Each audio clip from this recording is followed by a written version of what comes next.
সে তোমার মা কেন নিঃস্বার্থ ভালোবাসে, কারণ কি জানো নে?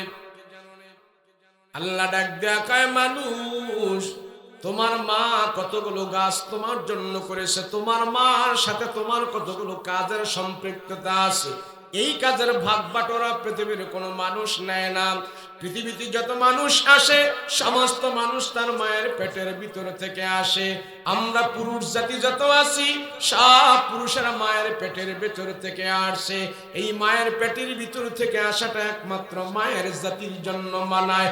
মায়ের জাতিটা বহন করতে পারে, পুরুষ জাতিটা কোনোদিন বহন করতে পারে না।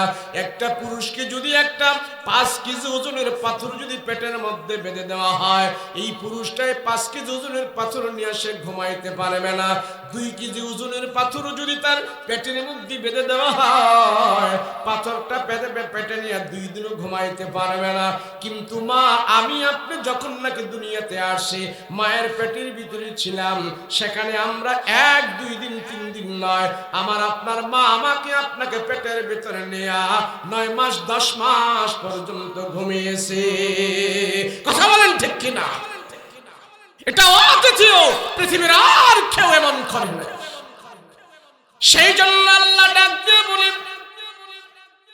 পৃথিবীতে বান্দা যতদিন তুমি থাকবা ততদিন তুমি আমাকে মানবা। আমি তোমার আল্লাহ, আমি তোমার বানানোওয়ালা। আমার পরে যদি তুমি কাউকে সম্মান করো, আমার পরে যদি কাউকে তুমি মুরব্বি মানো, কারো হক আদায় করতে চাও, সেটা হইবে তোমার মা, সেটা হইবে তোমার মা। আল্লাহর রাসূল বলেন, দুনিয়াতে যে আমার উম্মতেরা থাকবে, খানা কাবা দেখলে তাদের যেমন সওয়াব হবে, তার মায়ের চেহারার দিকে যদি সে তাকায়া থাকে, আল্লাহ তাআলা খানা কাবা দেখলে যেমন সওয়াব, মায়ের চেহারার দিকে তাকায়া থাকলে একই সমান সমান সওয়াবের ব্যবস্থা করে দেবে। রাসূল সাহাবীদেরকে 3টা দিকে তাকায়া থাকলে সওয়াব হয় বলেছেন। নবীজি বলেন, সাহাবীরা তোমরা জেনে রাখো, 3টা জিনিসের দিকে শুধু তাকায়া থাকবা, কোনো পড়া লাগবে না, জবান দিয়া কোনো আওয়াজ করা লাগবে না। 3টা জিনিসের দিকে যদি শুধু তোমরা তাকায়া থাকো, তোমাদের জবান নাড়াচাড়া করে নাই, শুধু মায়ার নজর দিয়া তাকায়া ছিল, ওই তাকায়া থাকার বিনিময়ে আল্লাহ তাআলা তোমাদের গুনাহ খাতা ক্ষমা করে দিবে, গুনাহ ক্ষমা করে দিবে। 1 নম্বর হইল খানা কাবা। দেখবেন অনেক হাজী সাহেবরা হজ করার জন্য যায়, হজ করতে যায়, তারা তোয়াফ করার পর খানা কাবার সামনে এভাবে দাঁড়ায় থাকে, আর দূর থেকে তারা খানা কাবাটা দেখতে থাকে। ডাইনে বামে সামনে পিছনে নাড়াচাড়া করে না, শুধু খানা কাবার দিকে তাকায় থাকে, নাড়াচাড়া করে না। রাসূল বলেন, যারা যতক্ষণ পর্যন্ত খানায় কাবার দিকে ঈমানের নজর দিয়া তাকায় থাকবে, আমলের নজর দিয়া নয়, শুধু ঈমানের নজর দিয়া তাকায় থাকবে, যতক্ষণ পর্যন্ত কোন মানুষ খানায় কাবার দিকে ঈমানের নজর দিয়া তাকায় থাকে, অতক্ষণ পর্যন্ত আল্লাহ তার গুনাহ মাফ করতে থাকে, অতক্ষণ পর্যন্ত আল্লাহ তার উপরে রহমত নাজিল করতে থাকে, খানায় কাবার দিকে শুধুমাত্র তাকায় থাকার কারণে। সুবহানাল্লাহ। খুশি না বেজার? খুশি না বেজার? দিনের কাজ করার পর, ইবাদত বন্দেগী করার পর, আল্লাহকে সাজদা দেওয়ার পর, আল্লাহর হুকুম মানার পর, যার দিলের ভিতরে খুশি প্রকাশ করে যে আমি নামাজটা পড়তে পেরেছি এর জন্য খুশি, আমি আজকে ইবাদত বন্দেগী করতে পেরেছি খুশি, আমি আজকে হারাম কাজ থেকে বিরত থেকেছি খুশি, এই খুশি হওয়াটা, দাবি করাটা, মনের আনন্দটা আল্লাহ পাক আমাকে আপনাকে আনন্দ করার যে সুযোগ দিয়েছে তার দ্বারা প্রতীয়মান হয় আমার ইবাদত বন্দেগীটা আল্লাহর দরবারে চলে গেছে। মাহফিল পাওয়ার পর, আলেম ওলামারা বক্তৃতা দেওয়ার পর আপনারা খুশি না বেজার? কথা বলেন না, খুশি না বেজার? কোরআনে হাকিম থেকে যে আয়াত পড়েছি আমি তার উপরেই কথা বলবো, তার উপরেই আমি কথা বলবো। কিন্তু বর্তমানে আমরা এক এক জায়গায় এক একখানে গেলে আমরা এত কিছু দুনিয়ার হালচাল আমরা দেখতে পাই, মানুষ যখন দোয়া নিতে আসে, আমাদের সাথে কথা বলে, তখন মানুষের দিলের আহা, দিলের দুঃখ, দিলের কষ্ট শুনলে আমরা মনে করি হায় হায়, হুজুর হইয়া আমরা এত উপকার আল্লাহ আমাদেরকে করেছে। এদের দুঃখ কষ্ট যাতনা শুনলে আমরা মনে করি দুনিয়াতেই আমরা বেহেশতের মধ্যে আছি, দুনিয়াতেই বেহেশতের মধ্যে আছি আমরা। আজকে অনেক মা বাবা সন্তানের জন্য জেলখানায় পড়ে আছে, অনেক মা বাবা সন্তানের জন্য সমাজে মুখ দেখাইতে পারে না, অনেক মা বাবা সন্তানের জন্য আত্মহত্যা করতেছে। কারণ কি? সমাজ এত রসাতলে কেন গেল? বাবায় কারবার করে, বাবায় জায়গা জমি কিনে, বাবায় ব্যবসা বাণিজ্য করে, ফুলায় যায় সেখান থেকে দালালি খায়। আছে না? এমন হইল কেন? কারণ কি জানেন কেন এমন হইছে? আল্লাহ পাক এই পৃথিবীতে প্রত্যেকটা মানুষকে আল্লাহ দায়িত্ব দিয়ে পাঠাইছে। কি দিয়া পাঠাইছে? কথা কেন? কি দিয়া পাঠাইছে? আমি আপনি দুনিয়াতে আসছি কার দ্বারা? পৃথিবীতে ও আপনারা নিজেরা নিজেরা আইছেন দুনিয়াতে, নিজে নিজে আই পড়ছেন দুনিয়া। কে আনছে? আল্লাহ পাঠাইছে। মাধ্যম কি? বাবা এবং মা। বাবা এবং এই দুইটা জিনিসের হক সমাজ থেকে এমন ভাবে বিলুপ্ত হয়েছে। বিলুপ্ত হওয়ার কারণ হইল সন্তান এবং পিতা, মাতা এবং সন্তান, মা এবং মেয়ে, ছেলে এবং মা, ছেলে এবং মেয়ে, ছেলে এবং বাবা, ছেলে এবং সন্তান, সন্তান এবং পিতা। এই দুইয়ের দায়িত্ব থেকে, কর্তব্য থেকে সমাজ অনেক পিছনে গিয়েছে। সেই জন্য বেহায়াপনা, বেলাল্লাপনা, এমনকি আগে বলতে হুজুর পোলাটা খারাপ হয়ে গেছে, একটু দোয়া করেন। এখন আর এই দোয়া করে না, হুজুর এখন আমার পোলায় আমার খালি বারবার মারতে আসে, অনেক সময় মা বাবারে কুবায় কুবায় সন্তান মাইরাই বেড়ে। আছে না? কেন এমন হইল? হওয়ার কারণ আছে না নাই? কথা কয় না? আছে না নাই? যদি এগুলি আমরা ওয়াজ মাহফিল থেকে জানি, আলেম ওলামাদের থেকে আমরা জানি, আলেম ওলামাদের থেকে আমরা শিখি, অল্প রিজিকের ভিতরেই আমরা শান্তি পাবো, অশান্তির বেড়া জালে পড়তে হবে না। কথা বলো ঠিক কিনা? আল্লাহ পাক রব্বুল আলামিন বলেন, পৃথিবীর মানুষেরা রে, আমি আল্লাহ তোমাকে দুনিয়াতে পাঠিয়েছি, দুনিয়াতে আমি আল্লাহ তোমাকে দিয়েছি। কারণ আছে, উদ্দেশ্য আছে, আমারও একটা উদ্দেশ্য আছে। সে উদ্দেশ্যটা হলো আমার আল্লাহকে তুমি চিনবা, আমার আল্লাহকে তুমি মানবা। আমি আল্লাহকে দুনিয়া সাজাইলাম, আমি আল্লাহ তোমাদের জন্য। দুনিয়ার হাট বাজার, গাছপালা, তরুলতা, দেও, নদী, পাহাড়, পর্বত সব কিছু আমি আল্লাহ দিলাম তোমাদের জন্য। আর আমি আল্লাহ তোমাদেরকে বানাইলাম আমার জন্য। তোমরা দুনিয়ার সব কিছু ভোগ করার পর যখন আমাকে আমার দরবারে আত্মসমর্পণ করবে, আমার আল্লাহকে তোমরা চিনবে, আমার দরবারে তোমরা ছোট হয়ে যাবে, আমার দরবারে তোমরা সাজদা দিয়া পড়ে থাকবে। আমার কৃতজ্ঞতার আমার যখন শুকর আদায় করবে, আমি আল্লাহ তাআলা তোমাকে যত ভুল ত্রুটি আছে সব কিছু মাফ করে দিয়া তোমার একটা সাজদার বিনিময় আমি আল্লাহ তাআলা এই সাজদাকে এমন দামি বানাবো, তামাম দুনিয়া এবং দুনিয়ার ভিতরে যা কিছু আছে সব কিছু থেকে আমি আল্লাহ তাআলা তোমার সাজদার দাম বাড়ায়া দেব। আল্লাহ পাক রব্বুল আলামিন বলে, বান্দা তুমি আমারে চিনো, আমি কে? এ মানুষ তুমি টাকা চিনো, ক্ষমতা চিনো, তুমি গরম চিনো, ঠান্ডা চিনো, আলো চিনো, অন্ধকার চিনো, কিন্তু তোমারে যে বানাইলো তুমি তারে চিনো না। তুমি কেমন মানুষ রে? আল্লাহ ডাক দিয়া কয়, মানুষ তোমরা আমাকে চেনো, আমি কে? তোমরা আমাকে চেনো, আমি কে? আমি কে? তুমি দুনিয়াতে আসো নাই, তোমাকে দুনিয়াতে পাঠানো হয়েছে, আবার দুনিয়া থেকে তোমাকে নিয়ে যাবে সে কে? তারে যদি তুমি চিনতে পারো, দুনিয়া আখিরাত সব তোমার ঠিক হয়ে যাবে। তুমি তারে চেনো।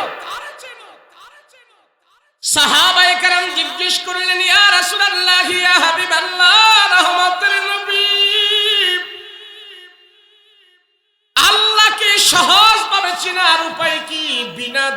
মানি আল্লাহ এক। আমরা বিশ্বাস করি আল্লাহ এক, অদ্বিতীয়, আল্লাহ ছাড়া কোনো মাবুদ নাই। ইবাদতের মালিক হলেন একমাত্র আল্লাহ। নবী গো, আল্লাহকে আমরা কেমনে চিনবো? চিনার উপায় কি? সহজে অনুমান করার উপায় কি? রাসূল বলেন 10 মিনিট তোমরা আল্লাহর সৃষ্টির দিকে তাকায় থাকো, আল্লাহকে নিয়ে তোমরা গবেষণা করতে থাকো। আল্লাহর সৃষ্টির দিকে যখন নাকি তোমরা গবেষণা করবে, তাকায় থাকবে, দেখবে অটোমেটিক আল্লাহ তাআলা তোমাদের সামনে হাজির হয়ে যাবে। এই যে আমি ঘাড় ঘুরা এমন সিস্টেম করলো কে? এই যে কথা বলি সিস্টেম করলো কে? হাঁটু ভেঙ্গে বসে যায় সিস্টেম করলো কে? সেলুনে যা চুল ফালায় এমন করে সুন্দর করে চুলের সাইজ করে ঘাটটা লড়ায়, এই সিস্টেমটা যে করলো তার নাম হলো আল্লাহ। তারে চিনো। কবি সুন্দর করে বুঝায় দিয়ে আল্লাহকে চেনার জন্য এত ডিগ্রি লাগে না, এত পড়া লাগে না। আল্লাহকে পাওয়ার জন্য এত নামে হওয়া লাগে না। এ মানুষ, দুনিয়ার সব চিনো, তারপরে তোমরা মালিক চিনো না। আরে কর্মচারী মালিক না চিনলে মালিক তারে বেতন দিবে না। কর্মচারী যদি মালিক না চেনে বেতন দেয় না। আমরাও যদি আমাদের হাকিকি মালিককে না চিনি, সে আমাদেরকে জান্নাত দিবে না। কথা বলেন ঠিক কিনা? এক কবি সুন্দর করে বলেছেন, আল্লাহর কুদরত গুলো নিয়ে কবিতা আকারে সে ধরে তুলেছে। এ মানুষ, আল্লাহর সৃষ্টির দিকে তুমি অনুধাবন করো, দেখো আল্লাহ তোমার সামনে হাজির হয়ে যাবে। কয় আচ্ছা মানুষ বল দেখি, রাত্র কেন কালো, চাঁদ সূরজ কোথা হতে পেল এত আলো, পশু পাখি কয় না কথা, মানুষ কেন কয়? বলো বলো বলো মানুষ এসব কেমন করে হয়? ফুলগুলি সব নানান রঙে কেমন করে হয়? পাতাগুলো সবুজ বটে ফুলের মতো নয়। দুধ কেন হয় সাদা, মরিচ কেন ঝাল, আম গলে পাকলে আবার কেমনে তা হয় লাল। আমরা মানুষ বাস করি ভাই এই দুনিয়ার রঙে, হাতের রেখায় আর চেহারা মিলে না কারো সঙ্গে, আর মিলে না কথার ধরন আঙ্গুলের টিপ। আল্লাহ আছে একজনে বার প্রমাণ হলো ঠিক। এই দুনিয়ায় কত মানুষ, এক একটা মানুষকে আল্লাহ এক একটা ডিজাইন করে বানাইছে। কারো চেহারা হুবহু কারোর সাথে মিলবে না। আল্লাহ কয় দুনিয়াতে যত মানুষ এসেছে, যত মানুষ আছে, যত মানুষ আসবে, প্রত্যেকটা মানুষকে আমি আল্লাহ এক একটা ডিজাইন করে বানাই দিয়েছি। আমি আল্লাহ, আমার কাছে এমন বহু ডিজাইন আছে, এক একটা মানুষকে এক এক ডিজাইন করে আমি দুনিয়াতে পাঠাবো, তার নাম হলো আল্লাহ। কথা বলেন ঠিক কিনা? আমেরিকার মানুষের সাথে আমাদের চেহারার মিলেনি, মিল আছে? মালয়েশিয়া, ইন্দোনেশিয়া মানুষ দেন না, খাটো খাটো মানুষ, নাক বোসা মুখ বোসা, আছে না? না নাই? মানিকগঞ্জের মানুষের সাথে মিলেনি? কথা বলা মিলে? তবে এমনি বানাইছে কি? জোরে বলেন না কে? আল্লাহ বানাইছে। এই যে আপনাদের এই যে আঙ্গুলের এই যে ফিঙ্গারের ছাপ আছে নি, কথা কয় না, সবার সাথে আছে তো? এই টিপসই দেন নাই ভাবে দেন তো? কুমিল্লার মানুষেরা মানিকগঞ্জের মানুষের হাতের টিপসই মিলে?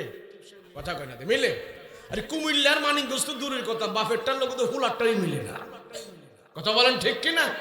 আল্লাহ কয় তোমার হাতের মাথার আঙ্গুলে আমি একটা ছাপ দিয়ে দিয়েছি, শিল বানিয়ে দিয়েছি। বাংলার এবং পৃথিবীর যত ইঞ্জিনিয়ার আছে 110 তলা করো, 200 তলা বিল্ডিং করো। দুবাইয়ের তারা 160 তলা করেছে, সৌদি আরবের তারা এখন 100-200 তলা করবে, প্ল্যান নিয়েছে।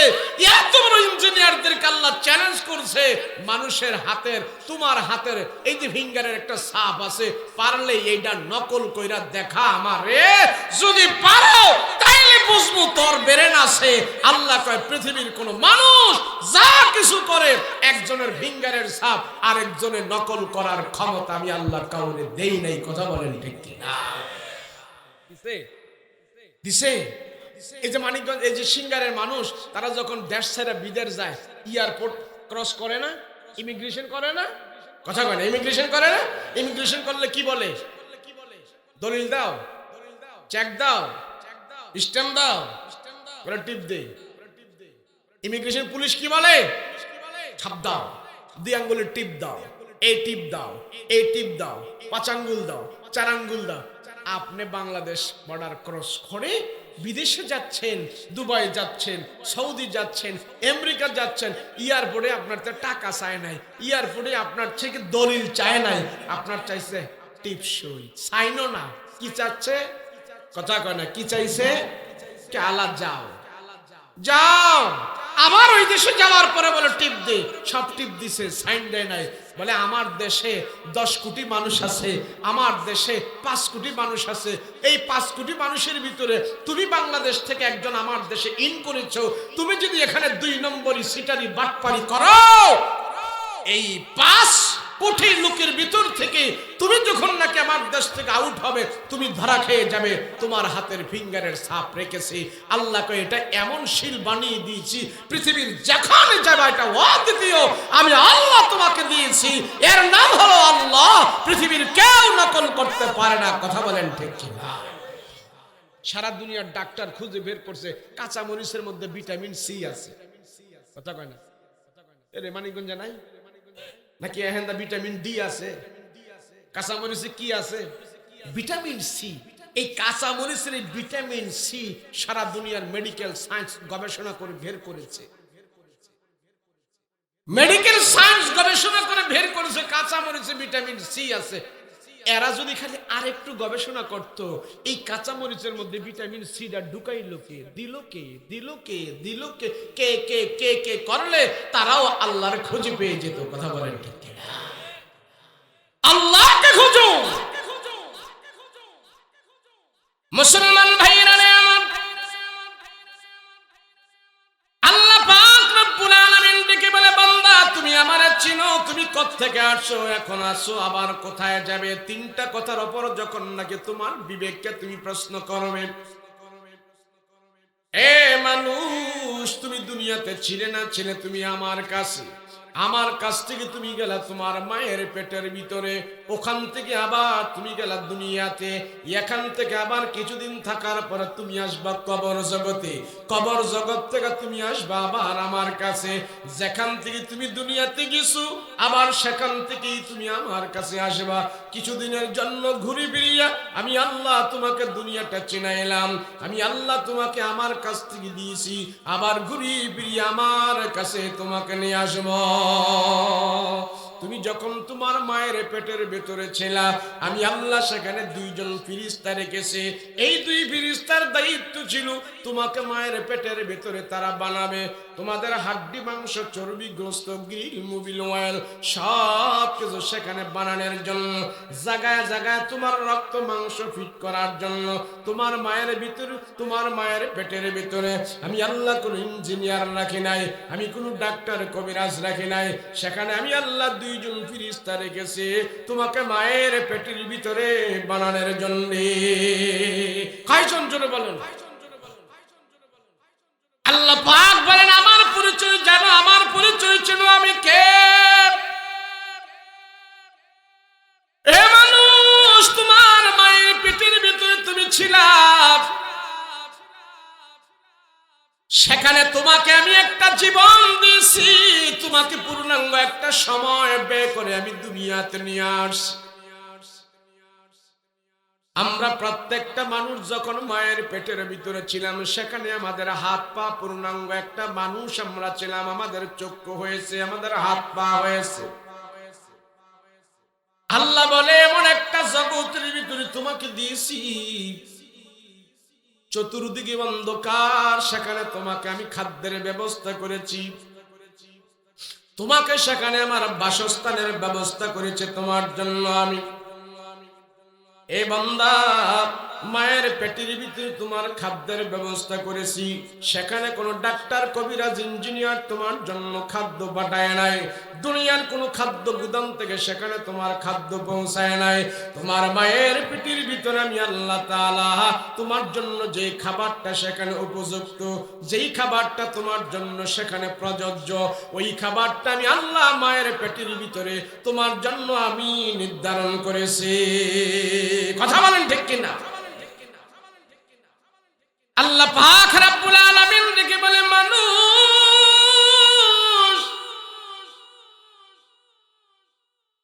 আমি আল্লাহ তোমার সবচেয়ে বেশি মায়া করি, দয়া করি।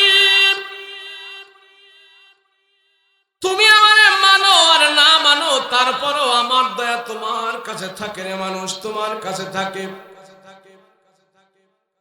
আল্লাহ বলে, এই পৃথিবীতে দুইজন তোমাকে নিঃস্বার্থে ভালোবাসে, দুইজন তোমাকে নিঃস্বার্থ মহব্বত করে, তারা কোনো স্বার্থ চায় না, তারা কোনো বিনিময় চায় না।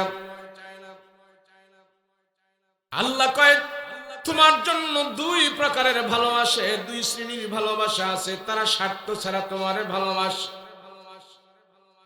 এক হইলাম আমি আল্লাহ, আমি তোমাকে স্বার্থের জন্য ভালোবাসি না, মহব্বত করি না, তোমার ভালোর জন্য আমি তোমাকে ভালোবাসি।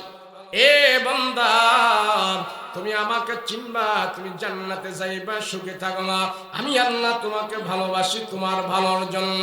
সেই জন্য আল্লাহ ডাক দিয়া কয়, দুনিয়াতে তোমার ছেলে আছে, মেয়ে আছে, তোমার স্ত্রী আছে, বাবা মা আছে, তোমার নেতা আছে, তোমার পাড়া প্রতিবেশী আছে, তোমার বন্ধু আছে, সব তোমাকে যে ভালোবাসে, মহব্বত করে। এ বান্দা, তুমি বিবেক করে দেখো, তাদের চাইতে আমি আল্লাহ তোমাকে সবচেয়ে বেশি ভালোবাসি। যারা বলেন কে ভালোবাসে? আল্লাহ পাক রব্বুল আলামিন বলে, বান্দা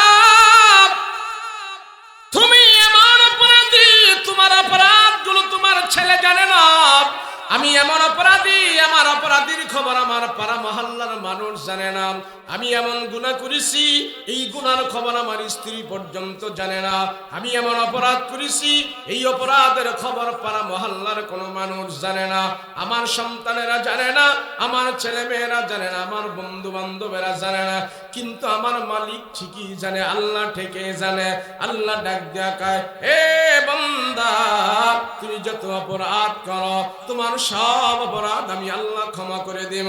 তারপরও তোমার হাজার অপরাধ, তোমার হাজার অপরাধ নিয়ে যখন নাকি তুমি আমার দিকে হেঁটে হেঁটে আসো, আমার আল্লাহর রহমত তোমার দিকে দৌড়ায় যায়। বান্দা, তুমি যদি আমার দিকে দৌড়ায় আসো, আমার আল্লাহর রহমত তোমার দিকে দৌড়ায় যায় না। আমি আল্লাহ তোমাকে টান দেয়া আমার রহমতের কোলের উপরে উঠায়া নেই। বলেন বেশি ভালোবাসি কি? যদি কন্যা কে ভালোবাসে? আল্লাহ পাক রব্বুল আলামিন বলেন, বান্দা আমি তোমার সবচেয়ে বেশি ভালোবাসি। আর দুনিয়াতে তোমাকে যে নিঃস্বার্থে সবচেয়ে বেশি ভালোবাসে, সে হলো তোমার মা। জোরে বলেন কে?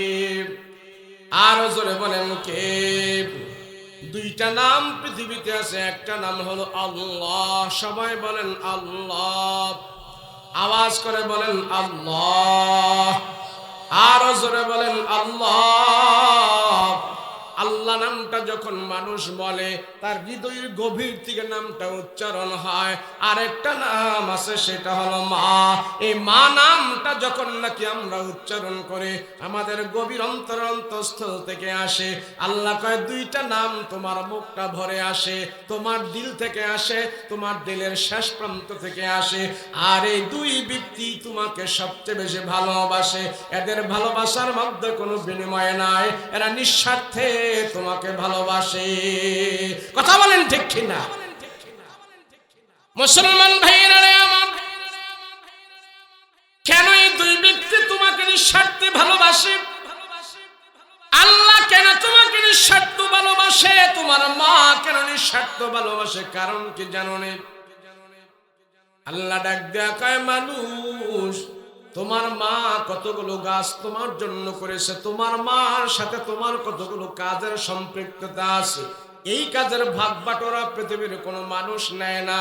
পৃথিবীতে যত মানুষ আসে সমস্ত মানুষ তার মায়ের পেটের ভিতর থেকে আসে। আমরা পুরুষ জাতি যত আছি সব পুরুষেরা মায়ের পেটের ভিতর থেকে আসে। এই মায়ের পেটের ভিতর থেকে আসাটা একমাত্র মায়ের জাতির জন্য মানায়। মায়ের জাতিটা বহন করতে পারে, পুরুষ জাতিটা কোনোদিন বহন করতে পারে না।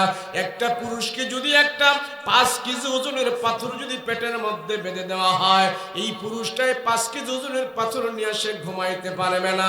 2 কেজি ওজনের পাথর যদি তার পেটের মধ্যে বেঁধে দেওয়া হয়, পাথরটা পেটে নিয়ে 2 দিনও ঘুমাইতে পারবে না।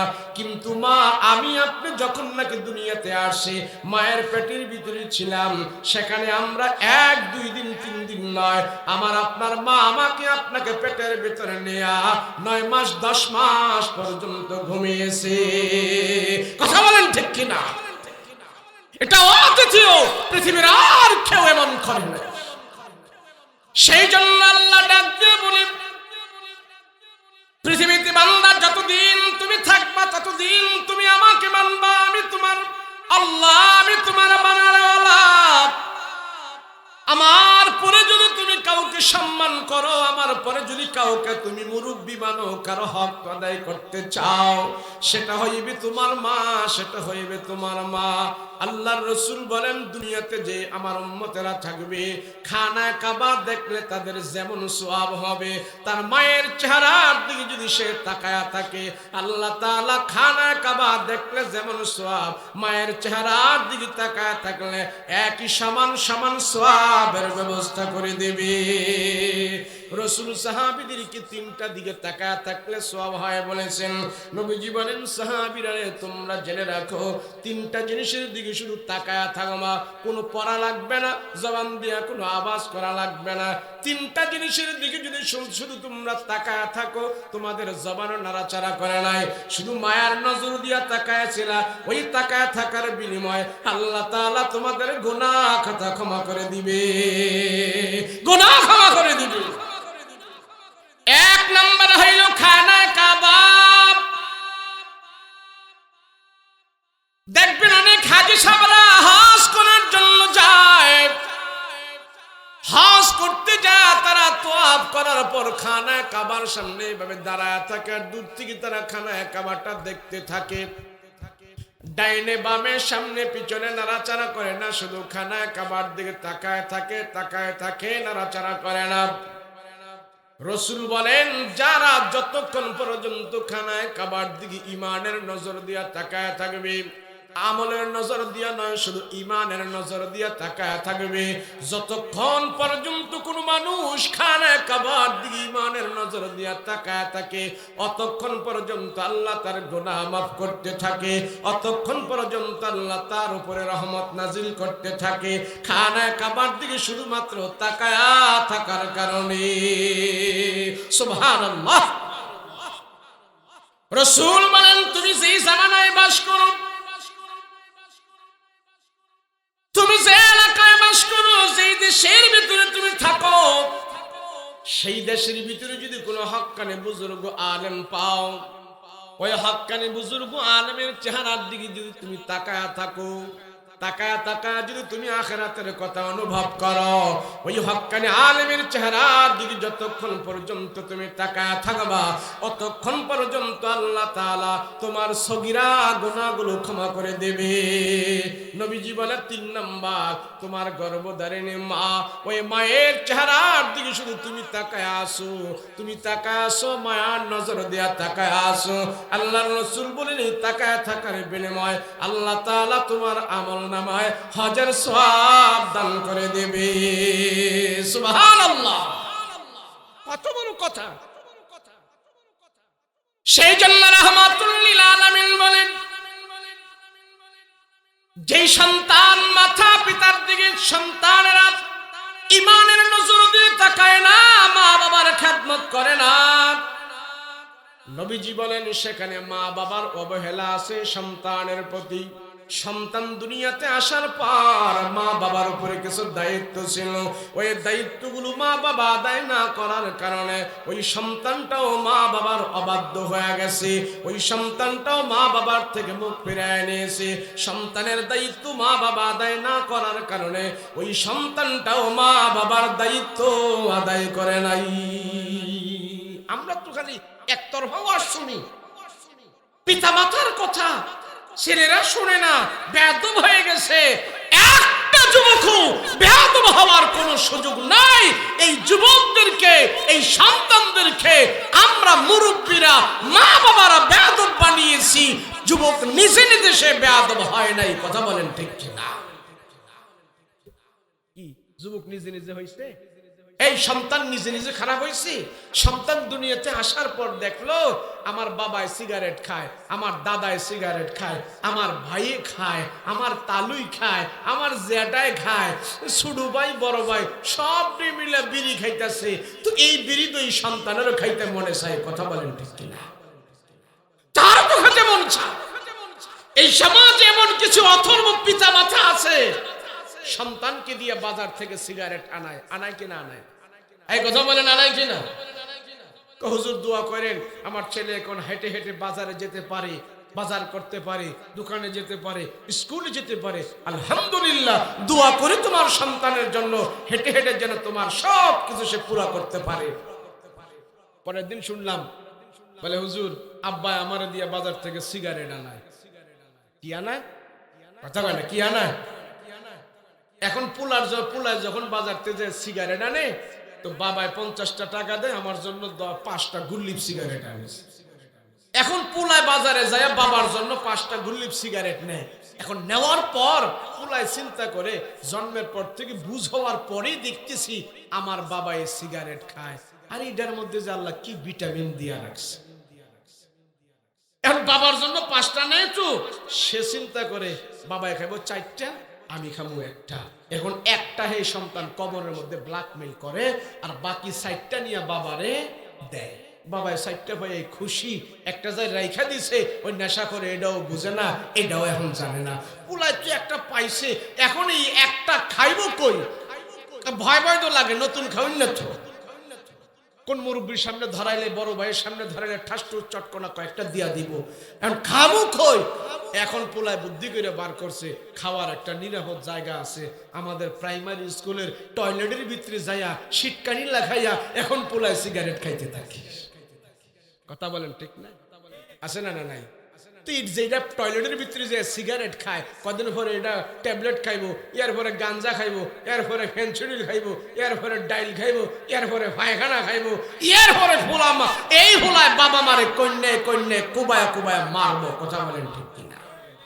বলেন এই ছেলেটা এতটুক পর্যন্ত আসার পিছনে কার অবদান? কথা কয় না, কার অবদান? বাবার অবদান। তুমি পিতা হওয়ার যোগ্যতা রাখো নাই, তোমার সন্তান তোমার থেকে সিগারেট খাওয়া শিখেছে, তোমার সন্তান তোমার থেকে পড়ালেখা শিখে নাই, তোমার থেকে নামাজ শিখে নাই, তোমার থেকে রোজা শিখে নাই, কোরআন শিখে নাই। তুমি একজন জাহান্নামের পিতা, অথর্ব পিতা। এখন খালি কে হুজুর পোলাপানে কথা শুনে না, শিখবো করছি, সে কথা মানবো কেমনে? তুমি তো তার হক আদায় করো না। আমরা দুনিয়াতে আসার পরে মা বাবার উপরে কিছু দায়িত্ব ছিল, হক ছিল। বলেন দুনিয়াতে আসার পর আমরা কি সবল ছিলাম না দুর্বল ছিলাম?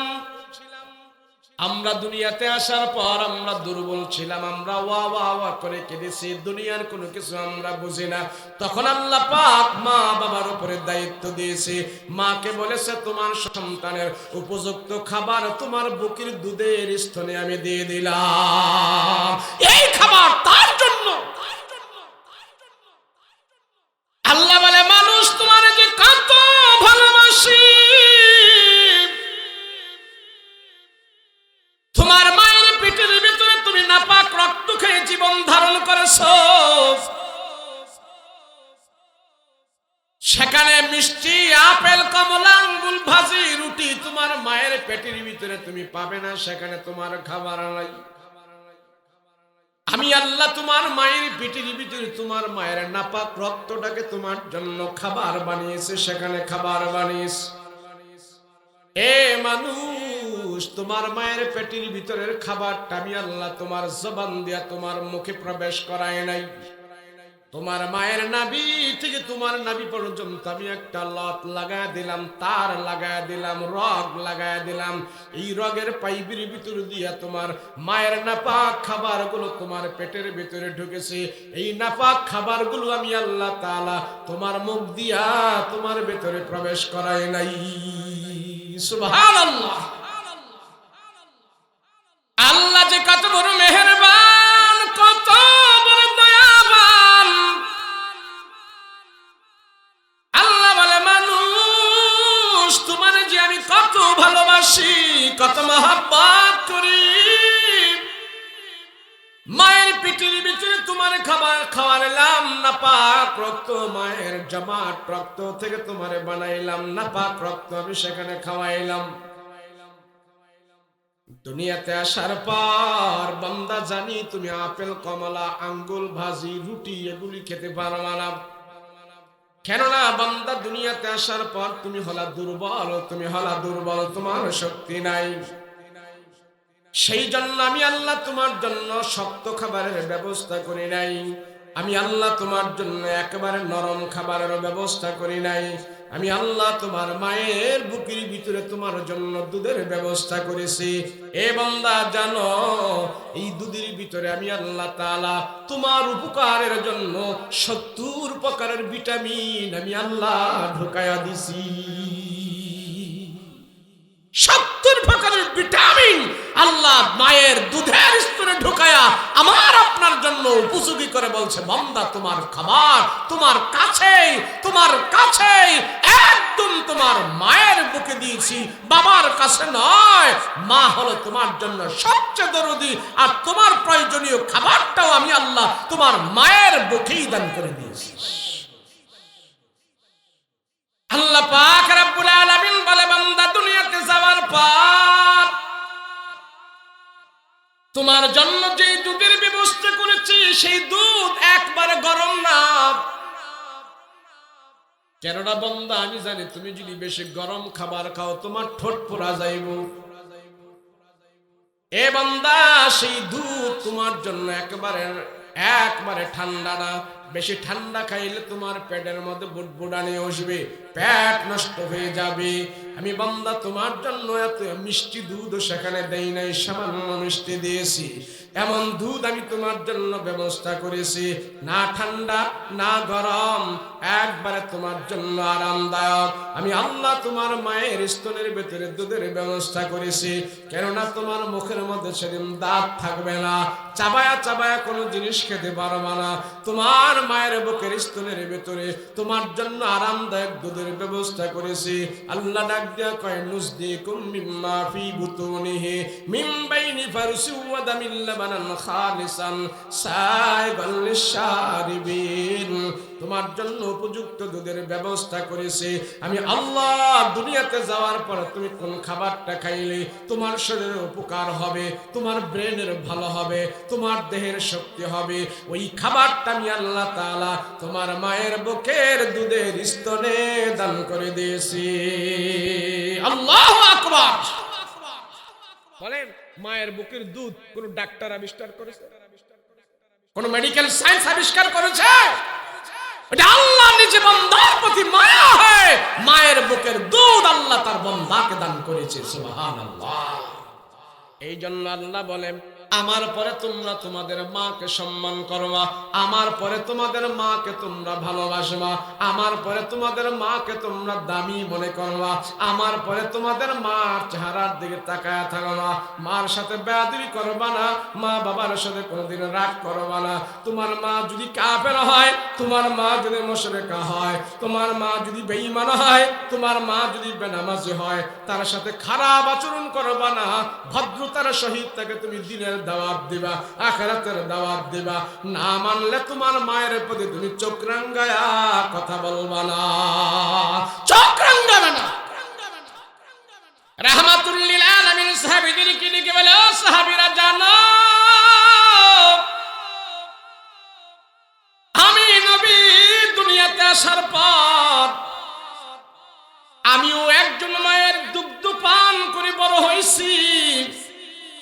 আমি নবীও একটা মায়ের দুগ্ধ পান করে বড় হইলাম। ওই মহিলা যদি আমার থেকে দুধের ঋণের চায়, দুধের প্রতিশোধ নিতে চায়, আমি নবী পর্যন্ত তাকে দুধের পাওনা দিতে পারবো না। আল্লাহ পাক আমার কাছে আমার মাকে সবচেয়ে বড় দামি করে বানিয়েছে। রাসূল বলে আমার কাছে আমার মাও সবচেয়ে বেশি দামি। সুবহানাল্লাহ। রাসূলের কাছে যদি হতে পারে তাহলে আমাদের কাছে কত দামি হতে পারে। নবীজি সাহাবীদেরকে ডেকে বলেন, ও সাহাবীরা, তোমরা এমন করবা, এমনি এমন করবা, এমনি করবা, এই করবা, সেই করবা। নবীজি সব সাহাবীদেরকে নিয়ে আমলের কথাবার্তা বলতেছে, মসজিদ জামায় নবীজি নসিহত করতেছে। এমন মুহূর্তে পয়গম্বরের মজলিসে একটা বৃদ্ধ মহিলা খটখট খটখট করে লাডি ভর করে করে আসছে। আল্লাহর নবী দেখতে পাইলেন ওই দূর থেকে একটা মহিলা লাঠি ভর করে করে নবীজির মজলিসে আগমন করতেছে। আল্লাহর নবী যখন দূর থেকে দেখতে পাইলেন, নবীজি ভরা মসজিদ থেকে উঠে গেলেন। উঠে যায় নবীজি দৌড়া সেই মহিলাকে ধরে ধরে আঞ্জা করে করে আনতেছেন। আল্লাহর নবীর আসনে আসার পর এবার রাহমাতুল লিল আলামিন তার গা থেকে চাদরটা খুলে জমিনের মধ্যে ছড়ায়া দিয়েছে, আর বৃদ্ধ মহিলাকে আহ্বান করতেছে, মা আপনি বসেন। নবীজি একবার বলার পরে ওই বৃদ্ধা মহিলা নবীজির চাদরের উপরে বসে গেছে। রাসূল শুধু বলছে বসেন, গায়ের চাদর খুলে রাসূল এই বৃদ্ধা মহিলার সামনে দিয়েছে, আর রাসূলের চাদরের উপরে সেই মহিলা সাথে সাথে বসে গেছে। সাহাবায়ে কেরাম এই জিনিসটা দেখে মাইন্ড করলেন। অনেক সাহাবীরা, বেশিরভাগ সাহাবীরা এই মহিলাকে চিনে নাই। মনে মনে বলতেছে, কে মহিলা? আরে রাহমাতুল লিল আলামিনের গায়ের চাদর তামাম পৃথিবীর চাইতে আরো দামি। এই চাদরের ভিতরে মহিলা, আমার রাসূল বলার সাথে সাথে মহিলাটা বসে গেল। এটা উচিত হয় নাই। মহিলাটা একটু তাওয়াজু দেখাইলেও পারতো, রাসূল আপনার চাদরের উপরে বসবো না। কিন্তু বৃদ্ধ মহিলা নবীজি বলার সাথে সাথে চাদরের উপরে বসে যায়। এবার সাহাবীরা জিজ্ঞেস করলেন, ইয়া রাসূলুল্লাহ, আপনার গায়ের চাদর তো এমন দামি এমন দামি, তামাম পৃথিবীটাও যদি কেউ বিক্রি করে আমাকে দেয় আমার কাছে এমন দামি হবে না। আপনার চাদরটা আমার কাছে এত দামি গো রাসূল। সেই চাদরের মধ্যে একজন বৃদ্ধা মহিলা কথার সাথে সাথে বসে গেল। কারণ কি, মহিলাটা একটু না করলেও তো পারত। আপনার চাদরের উপরে সে আরাম করে বসে গেল। উনি কি? রাহমাতুল লিল আলামিন ডাক দিয়ে বলে, সাহাবী, তোমরা চিনো না এই বৃদ্ধা মহিলাকে? এই বৃদ্ধা মহিলা হইল বনু সাদ গোত্রের মহিলা। আমার গর্ভধারিণী মা আমাকে দুগ্ধ পান করাইতে পারে নাই, আর এই বৃদ্ধা মহিলা আমাকে মক্কা থেকে নিয়ে তার বনি সাদ গোত্রে আমাকে সে দুগ্ধ পান করিয়েছে। আমি যার দুগ্ধ পান করে বড় হয়েছে উনি হইলেন আমার দুধমা হালিমাতুস সাদিয়া। আল্লাহু আকবার। রাহমাতুল লিল আলামিন বলে, সাহাবীরা রে, আমি নবীজি তার দুধ পান করেছি। যদি উনি আমাকে দুধ পান না করাইতো, আমি শুনেছি আমি নবী এতিম ছিলাম, এতিম। ওই বনু সাদ গোত্রের মহিলারা তারা এসে সম্ভ্রান্ত পরিবারের সন্তানদেরকে নিয়ে গেছে। আমি এতিম বলে আমাকে কেউ নেয় নাই, কেউ নেয় নাই। কিন্তু উনি এই বৃদ্ধা মহিলা হালিমাতুস সাদিয়া তখন তিনি ফেরত যায় নাই। উনিও গরিব ছিলেন, আমিও গরিব। আমাকে উনি নেওয়া শেষ বেলা আমাকে নিয়ে চলে গেছে। আমাকে নিয়ে যখন নাকি উনিতে বাড়িতে যায়, আমাকে উনি দুগ্ধ পান করায়। ওই সময় ওনারও একটা ছেলে ছিলেন আমার দুধ ভাই। রাহমাতুল লিল আলামিন যখন নাকি নিয়ে গেছে হালিমাতুস সাদিয়া, হালিমাতুস সাদিয়ার গর্ভের আরেকটা সন্তান ছিল।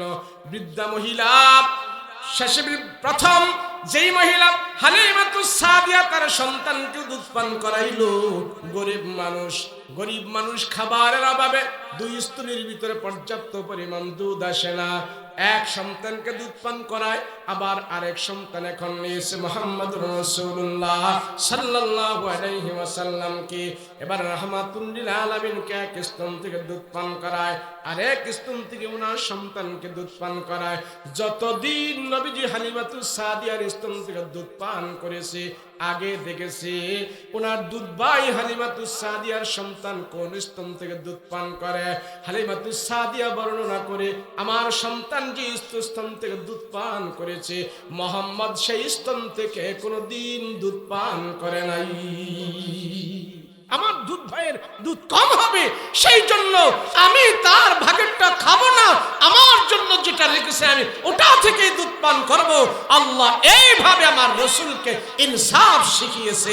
রসুল বলে, জানো ওনার সন্তানকে দুধ পান করিয়েছে, তার সাথে সাথে আমাকেও নিয়ে এই হালিমাতুস সাদিয়া দুধ পান করিয়েছে। উনি হলেন আমার দুধ মা হালিমাতুস সাদিয়া।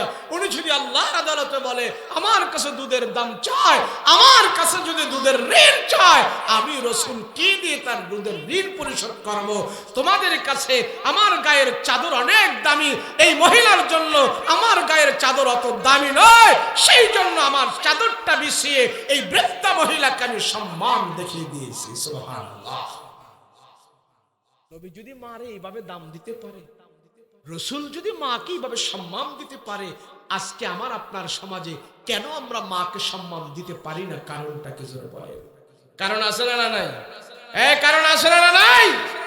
সেই কারণগুলো আমি বলে শেষ করছি। কারণ হইল আমার মা, আমার বাবা, আমি দুনিয়াতে আসার পর আমি কিছু জিনিস তাদের থেকে পাওনা ছিলাম, আমি তাদের থেকে কিছু জিনিস আমার হক ছিল, আমার মা বাবা আমার হকগুলো আদায় করে নাই, সেই জন্য সন্তান বড় হয়েও এই সন্তান মা বাবার হক আদায় করে না। কথা বলেন ঠিক কি না? কেউ কেউ বলবেন, হুজুর কি উল্টা ওয়াজ করতেছেন? আমার সন্তানের হক আদায় করি না মানে?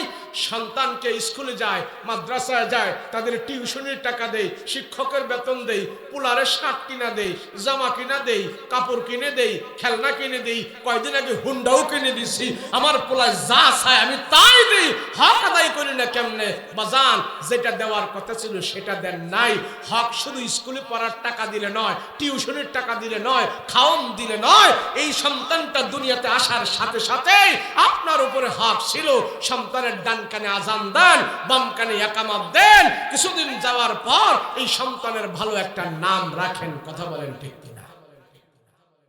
আপনারা যে এখানে আছেন, আপনাদের নামগুলো রাখছে কি? কথা কয় না নিজে ঘরটা নিজেই রাখছেন? একজন ব্যক্তি দেখান যে নাম হুজুর আমারটা আমি নিজে রাখছি, কেউ আছে? নিজের নাম নিজে রাখছেন কেউ? সবার নাম রেখেছেন বাবা মা। কথা বলেন ঠিক কিনা? কেউ কেউ বলে, হুজুর নাম একটা রাখলেই তো চলে, এটা নিয়ে কি এত ওয়াজ করা লাগে? একটা রাখলেই তো চলে হুজুর। তা আমি বলি, নাম যদি একটা রাখলেই চলে, টাঙ্গাইলের সমসম আছে না? কথা কয় না দি? এই সমসমের নাম যদি হেরা যদি পায়খানা রাখা তো খাইব নাকি? কথা কয় না দি? এই কথা বলো কে? একটা কথা বলবা না? নাম যদি টাঙ্গাইলের সমসমের নাম যদি কেউ রাখা তো পায়খানা খাইবে কেউ? কাজে একটা রাখলেই যদি চলে তো খাইবেন না কেন? কথা কয় না দি? খাইবেন না? খেয়ে খাওয়া যাবে না, সে নাম পরিবর্তন করে ফেলেছে। আল্লাহর রসুলের কাছে যত কাফের মুশরিকরা আসতো, নবীজি তারা জিজ্ঞেস করতো তোমার নাম কি? যদি নামটা দেখতো উল্টা পাল্টা, কালেমা পড়ানোর আগে নবীজি আগে তার নামটা চেঞ্জ করে ইমানি নাম রাখতো, মুসলমানের নাম রাখতো, কাফেরি নামটা চেঞ্জ করে মুসলমানিত্ব নাম রেখে এরপরে রসুল তার কালমা পড়াইতো। আর আমরা মনে করি নাম একটা রাইখা তুই চলে না, নাম রাখলেই চলে না। একজন কাফেরের বাচ্চার নামও মুসলমানের নাম পাইবেন না। কথা বলেন ঠিক কিনা? আছে? আব্দুর রহমান কোন হিন্দুর নাম আছে? আব্দুল করিম কোন কাফেরের নাম আছে? কথা কয় আছে? কিন্তু মুসলমানের ঘরে ঘরে তো কাফেরের নাম আছে। আছে না? তা আমরা এত অথর্ব কে? আমার ধর্ম সলিড, আমার কোরআন সলিড, আমার নবী সলিড, আমার আল্লাহ সলিড, আমি এত সলিড থাকার পরে নামটা কেন বেসলিড? কথা কয় না দি হুজুর নাম একটা রাইখা দিছি। জানেন ফজিলতের হাদিসের ভিতরে আছে আল্লাহ জান্নাতে যাওয়ার জন্য ডাক দিবে, সেন্টু জান্নাতে যাও। কারে কথা কয় না কারে? সেন্টুরে। তো আল্লাহ কেবল কি রে তোর নাম দি জাহান্নামী কিন্তু আমলে দি জান্নাতি। তখন সেন্টু কইবে আল্লাহ নাম তো আমি রাখছি না। কই কে রাখছে? আমার আব্বা আম্মা রাখছে। আল্লাহ হাসরের ময়দানে বাবা মারে ডাক দিয়া বলবে তোমার সন্তানের নাম তুমি জাহান্নামী নাম রাখলে কেন? আল্লাহ এমন ধমক দিবে, আল্লাহর ধমককে সেদিন মা বাবার চেহারা মলিন হয়ে যাবে, কালো হয়ে যাবে। কেন সন্তানের নাম জাহান্নামী নাম রাখিস? কথা কোন ঠিক না? নবীজি বলে সাহাবীদের নামের সাথে মিলাই রাখো, নবীদের সাথে নামের সাথে মিলাই রাখো, বুজুর্গদের নামের সাথে মিলাই রাখো, সালিহিনদের নামের সাথে নাম মিলাই রাখো। আল্লাহর নামের কারণে বরকত কিছু দিতে। কথা বলেন ঠিক না? বরকত আসতে পারে না? আরে ভালো মতো যদি নাম রাখে, নাম না রাখে এটা বিপদও আছে। ঢাকার এই পাশে একটা জেলা আছে না বিক্রমপুর, কথা বলেন আসলে না? এই বিক্রমপুরে এক বরিশালের হুজুরের দাওয়াত দিছে, এক লোকে দাওয়াত দিছে হুজুরে। দাওয়াত দিয়া হুজুরে খুব ভালো ভালো খাবার খাওয়াইছে। খাওয়ানোর পর এবার বলে হুজুর একটু দোয়া করেন। আপনাদের দেশে করেনি? কথা কয় না? খাবারের পরে যখন হুজুরে বলছে দোয়া করেন, তো হুজুরে সবাই বলতেছে আসেন, সবাই আসুন বসুন, এখন দোয়া হবে। তো যেই লোকে খাবার দাবার করাইলো ওই ঘরওয়ালা এসে হুজুরের কানে কানে হুজুর আজকের দোয়াটা একটু সাগরের লেগে তৈরি। কাল লাগা হুজুরের বাড়ি আছিল বরিশাল। হুজুরে একবারে তসবি তসবি বইটা পরে কয় ভাই খাওন দাউন যাও, খাওয়াইছেন আল্লাহর রাস্তায় মাফ করেন, আজকে দোয়া করুন না, দোয়াটা আমি আরেকদিন করুন। এই লোককে এটা কেমন কথা কোন? খাওয়াইছি আজকে দোয়া করবেন আরেকদিন। আরে আজকে দোয়া করেন। না ভাই সাহেব আমি আজকে দোয়া করুম না, আপনি যা করেন আমি আজকে দোয়া করতে পারুম না। আমি আজকে আয়োজন করেছি সাগরের জন্য, আপনি আজকে দোয়া করবেন আর আপনি চলে যেতেছেন। এই হুজুর কারে রাখেন মিয়া, আমি দোয়া করতে পারুম না। তো পারবেন না কেন? সমস্যা কি আপনার? আজকে সাগরের জন্য দোয়া করতেই হবে। বরিশালের হুজুর এমন ধমক দিচ্ছে, আরে ভাই আপনি খালি বারবার এই নাম লন, আমি এই নাম নিয়ে দোয়া করতে পারতাম না। সমস্যা কি আপনার? সাগরের লেগে দোয়া করলে কি সমস্যা? সমস্যা যে কি আপনি বুঝবেন, বলেন না কি সমস্যা? সাগর নিয়ে দোয়া করতাম, আপনি কোন আমার বাড়ি বরিশাল, এই সাগরে আমার বাড়ি 4 বার ভাঙছে। কয়বার ভাঙছে? আপনি কোন আমি সাগরের জন্য দোয়া করতাম, আমার বাড়ি ভাঙছে 4 বার। আমি জানি আমার দিলের ভিতরে কত ব্যথা। আপনি কোন এই সাগরের জন্য দোয়া করতাম? হে লোকে কারে হুজুর এটা হে বঙ্গোপসাগর না তো? কয় কোন সাগর? আমার মেজহল্লার নাম সাগর, হে আজকে সৌদি আরব থাকে 4 বছর ধরে, হের লেগে একটু দোয়া করবেন। হুজুরে কয় আপনার ভোলার নাম হোক আর বাপের নাম হোক, এই সাগর নাম নিয়ে আমি দোয়াই করতাম না। আচ্ছা বলেন, সে যদি এমন নাম রাখছে যে নাম রাখার কারণে হুজুর থেকে যদি দোয়াই না হয় তো এটা ভালো হইব কই থেকে? কথা বলেন ঠিক কিনা? নাম ভালো রাখবেন তো? কথা বলে নাম ভালো রাখবেন তো? আমরা যেখানে থাকি পুরান ঢাকা, এটা হলো কলতা বাজার, দোলাই খাল কয়, চিনেননি? ঢাকা ভিক্টোরিয়া পার্ক, জসকোট। আমি 10 বছর ধরে জুমা পড়াই ওখানে। তো এটা তো পুরান ঢাকার আওতায় পড়ছে। কথাবার্তা কেমন যে হেরা কয় আসলে না, জিজ্ঞেস করি কিরে তোর শীতের দিনে মসজিদে পাই না, ব্যাপার কি? মসজিদে হাস না কে? যে ঠান্ডা পড়ছে ওস্তাদ জি, এত ঠান্ডা, পানি বি ঠান্ডা, ওযু করবার পারি না, মসজিদে কেমনে হন? সিটি যা কাহননি পড়ে, সিটি যা কাহননি। আমি কইলাম তুই কি করছিস? তো শীতের সময় কি তোর নামাজ কি মাপ নাকি? না, যে শীত তো পানি লাগাইবার পারি না হাতের মধ্যে, ঠান্ডা পানি। আমি কইলাম তুই সত্যি কইরা কস, উজু করতে যদি পানি এত ঠান্ডা লাগে, পায়খানা প্রস্রাব করে তুই পানি লস নেবে? সত্যি কইরা কস, কইখানে কষ্ট মষ্ট কইরা লই, এলে কষ্ট মষ্ট কইরা লই। যে ফুটন ঢাকাই তো এরকম বড় বড় বোতল নিয়ে আহে জুমার পরে, ওস্তাদ জি একটু আল্লাহর কালাম পড়ে ফুমাইরা দেন, একটু বক্সায় দেন ওস্তাদ জি, বক্সায় দেন। এক মুরব্বী এরম বড় বড় বোতল নিয়ে আইছে, 4 জুমা মুরব্বীরে বক্সাইলাম। তো পরের জুমায় যখন আইছে আমার একটু সন্দেহ গেছে কে মুরব্বী তো প্রত্যেক জুমায় খালি পানি পড়া নেই বক্সাইয়া দিই এত পানি খায় কেন জিজ্ঞাসা করলাম মুরব্বী এই যে পানি পড়া নেন আপনি এগুলো কে খায় এত পানি কে খায় কারে খাওয়ান নিয়া ছাওয়াল রে খাওয়াই ছাওয়াল রে তা আমি কই কিনলে গা খাওয়ান ওটা বেতালা অবস্থা ওটা হারে হারাম জাদা এই যে পানি পড়া খাওয়াচ্ছি কোনো কাঠকুল দরতাছে না ওটা আইলা জেল্লা চলে এটা বান্দরা মিত্রা মেরো বাইরে গেছে হুজুর বালা করে বক্সাইয়া দেয় আমি চিন্তা করলাম বেডারে 4 জুমা পানি বক্সাইছি এখন যদি 5 জুমা দিই এখন যদি বক্সানের পরে যদি ফুলায় ভালো না হয় পরে কিছুদিন পরে ইয়া করব মাগার আমার ছাওয়ালো ভালো না মাগার ওস্তাদ জিও ভালো না কে ভালো হইলে তো পানি পরে কাজ হইতো পরে কইলাম চাচা ওরে আর পানি বক্সায় দিব না তাহলে কি করুম আমি কো ওরে ডাইরেক্ট মসজিদে নিয়ে আইবেন ওরে ডাইরেক্ট বক্সাইয়া দিবেন আরে নিয়ে আইবেন মসজিদে হারামি ইত্রামি বান্দরামি এমন ভাবে করে নামাজে মসজিদে আহে না আমি কে নামাজ পড়ে না নামাজ পড়লে দূরে করতে পশ্চিমে ঠুকাও খায় আমি কি এই মহল্লার তো আপনি বলে হ্যাঁ তো আমি কি আপনার ছেলের নাম কি ওরে আমি মসজিদে আনবো নাম তো আমি আর আমার বিবি শখ করে নাম রাখছি পাপ্পু নাম কি বাপ্পু ইমাম সাহেবরে কইলাম কিও যে নাম কয় এটার অর্থ কি ডিকশনারি ঘাটতে ঘাটতে ঘাটতে ঘাটতে ঘাটতে ঘাটতে এক পর্যায়ে যায় এই নামের অর্থ পাইলাম এই নামের অর্থ হইছে আদরের কুত্তার বাচ্চা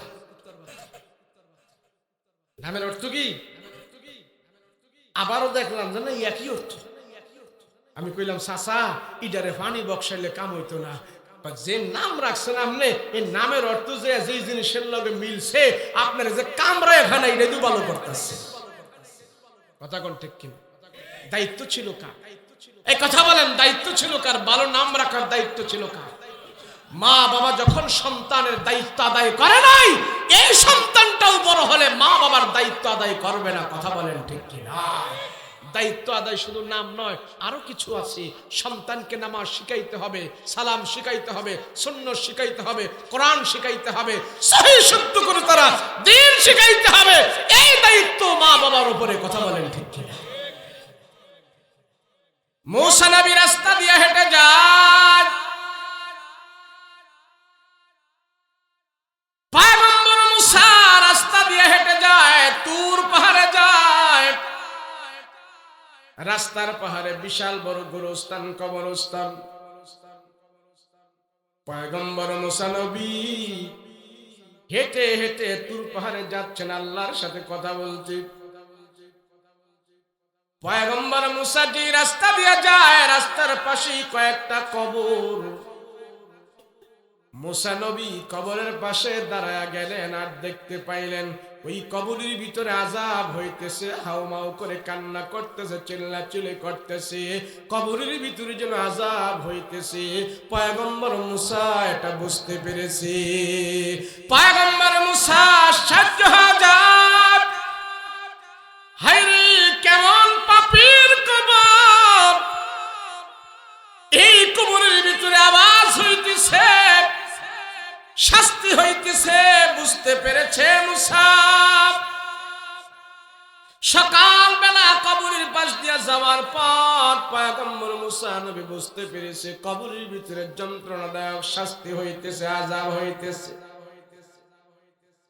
চলে গেছে পাহাড়ের উপরে চলে গেছে তুর পাহাড়ে চলে গেছে বিকাল বেলা আবার পাথর পাহাড় থেকে নেমে যখন নাকি বাড়ির দিকে যায় ওই কবরের পাশে যায় পয়গম্বর মুসা কোনো আওয়াজ পায় না শান্তির গ্রাণ পায় সেই কবর থেকে আতরের গ্রাণ পায় সুগ্রাণ পায় ওই কবরের মধ্যে আযাব হয় না ওই কবর থেকে সুগ্রাণ পয়গম্বর মুসার নাকের মধ্যে লেগে গেছে এই কবরে আযাব দুর্গন্ধ আযাব হয়েছে বিকাল বেলা আবার সুগন্ধ বের হয়ে গেছে পয়গম্বর মুসা নবী আর সামনে পা চালায় না সামনে যায় না রহস্যটা কি কারণটা কি কি ব্যাপার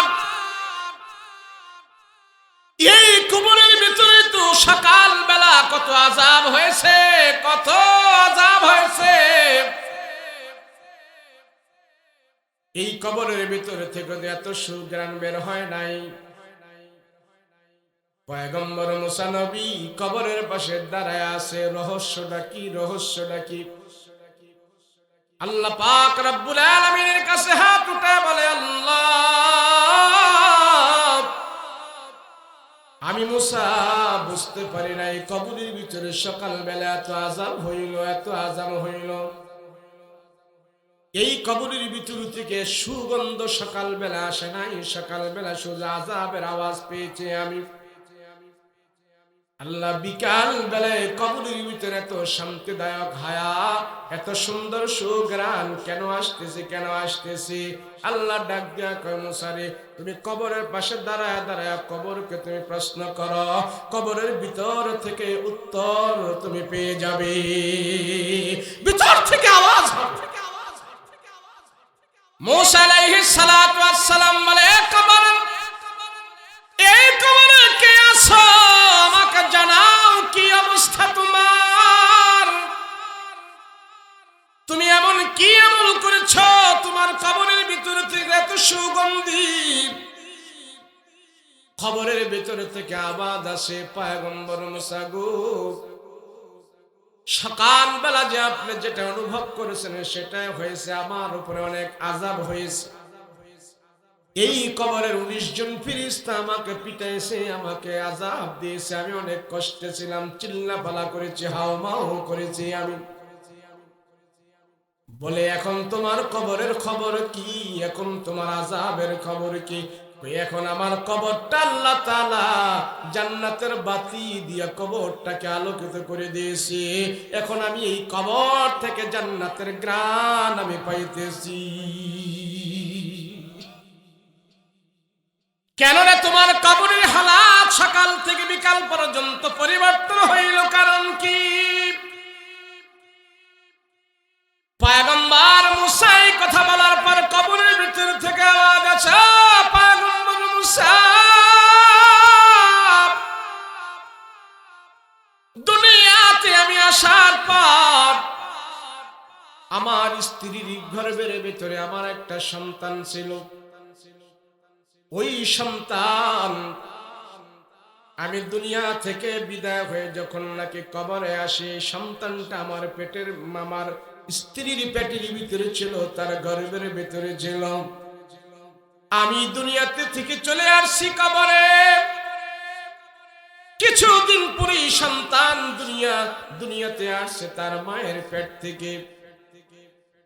ওই মা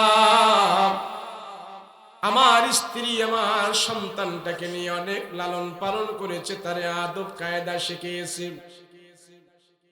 আজকে সকাল পর্যন্ত আমার সন্তান আল্লাহর কালাম পড়ে নাই, কোনো কিছু করে নাই, দুনিয়ার কোনো কিছু করে নাই। আজকে সকালবেলা আমার সন্তানকে তার মা কোরআনুল কারীম শিখিয়েছে, তাওরাত শিখিয়েছে।